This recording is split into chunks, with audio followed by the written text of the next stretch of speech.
crois que c'était Mathieu Valbuena qui voulait glisser sur les genoux et il s'est planté le genou et a fait des pirouettes, des galipettes comme il savait très bien le faire.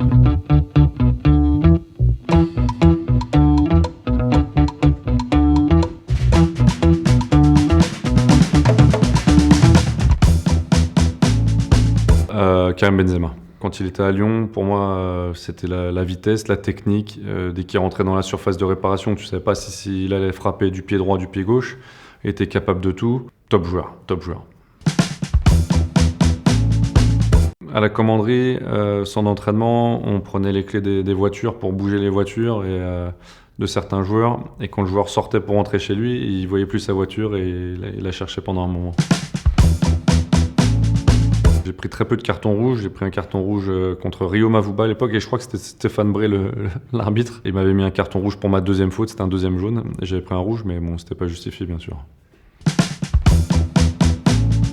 Sûrement quand on est champion. Il y a peut-être aussi ce but au Parc des Princes. Avec l'OM contre le PSG, on gagne 3-0, je marque le troisième but. Pour moi, le 3-0, c'est le score parfait. C'est clair, net et sans bavure. Et c'était le troisième but au Parc des Princes avec le maillot de l'OM. Un beau but en plus, petit pont sur Sylvain Armand, frappe du pied droit. Donc c'était sûrement ma plus belle joie au Parc. Ouais. Sûrement à Lorient. On est mené, on fait un mauvais match, on égalise. Et il doit rester 5 ou 10 minutes. Il y a un long centre au deuxième poteau qui va vers Loïc Rémy. Moi, je vais au premier poteau. Loïc Rémy me remise au premier poteau. Et en fait, le ballon rebondit devant moi. Et moi, je veux la mettre de la tête, mais avec le synthétique, ça fait un rebond bizarre. Et il s'arrête. Au lieu de rebondir sur le côté, il rebondit tout droit. Et je rate complètement ma tête alors que j'étais à 2 mètres du but. Il n'y avait plus qu'à marquer. Et je me suis dit que c'était peut-être 2 points du coup qui allaient coûter cher, puisqu'on a fait match nul au lieu de gagner. C'était encore la course au titre. C'était en 2011.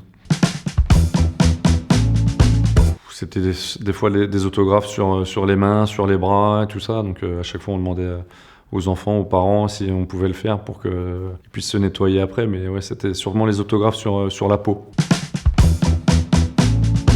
Sûrement Eric Abidal, à l'époque à Lille, quand il jouait défenseur central. Le peu d'erreurs qu'il faisait, il arrivait à les rattraper grâce à sa vitesse, sa puissance. Ouais.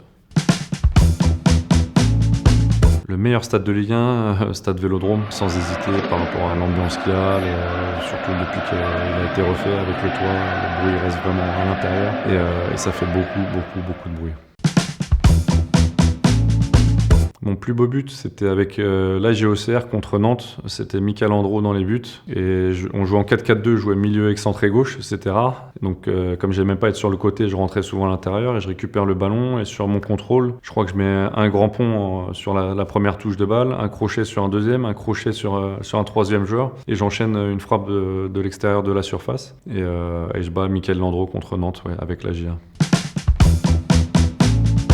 Je crois que c'était Mathieu Valbuena qui voulait glisser sur les genoux et il s'est planté le genou et a fait des pirouettes, des galipettes comme il savait très bien le faire. Celui de l'Olympique de Marseille, forcément, droit au but.